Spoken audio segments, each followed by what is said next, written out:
বলিউড বাদশা শাহরুখ খান ভালোবেসে বিয়ে করেছিলেন গৌরীকে। দেখতে দেখতে দাম্পত্য জীবনে ৩৩ বছর পার করেছেন তারা। বলা চলে বলিউডের অন্যতম সুখী দম্পতি তারা। তাদের সেই দাম্পত্য ধর্ম কখনোই কোনো ফ্যাক্টর নয়, তা বহু সাক্ষাৎকারে জানিয়েছেন শাহরুখ। শাহরুখকে বিয়ে করেও ধর্ম পরিবর্তন করেননি গৌরী। কিন্তু এরই মধ্যে সোশ্যাল মিডিয়ায় ভাইরাল শাহরুখ খান, গৌরী খান ও আরিয়ান খানের হজযাত্রার ছবি। সেখান থেকেই উঠছে প্রশ্ন, তাহলে কি বিয়ের ৩৩ বছর পর ধর্ম পরিবর্তন করলেন গৌরী?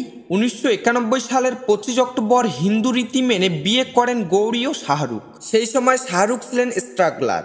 নানা সাক্ষাৎকারে গৌরী জানিয়েছেন যে কখনোই তাকে ধর্মান্তরিত হওয়ার কথা বলেননি শাহরুখ।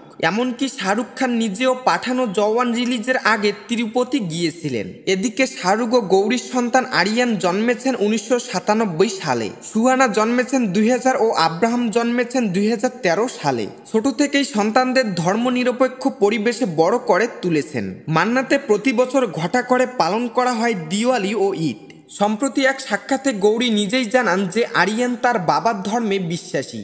আরিয়ান নিয়ম করে নামাজও পড়েন। শাহরুখ সন্তানদের বরাবর এই শিক্ষায় মানুষ করেছেন যে তারা কোন ধর্মে সেটা গুরুত্বপূর্ণ নয়, তারা ভারতীয়, এটাই তাদের পরিচয়। বিয়ের ৩৩ বছর কেটে গেলেও ধর্মান্তরিত হননি গৌরী। নামের সঙ্গে খান পদবি লাগালেও তিনি এখনো হিন্দু। আর তারও শাহরুখের মক্কায় যে ছবি ভাইরাল হয়েছে তা পুরোপুরি এআই দিয়ে তৈরি, তার সঙ্গে বাস্তবের কোনো সম্পর্ক নেই।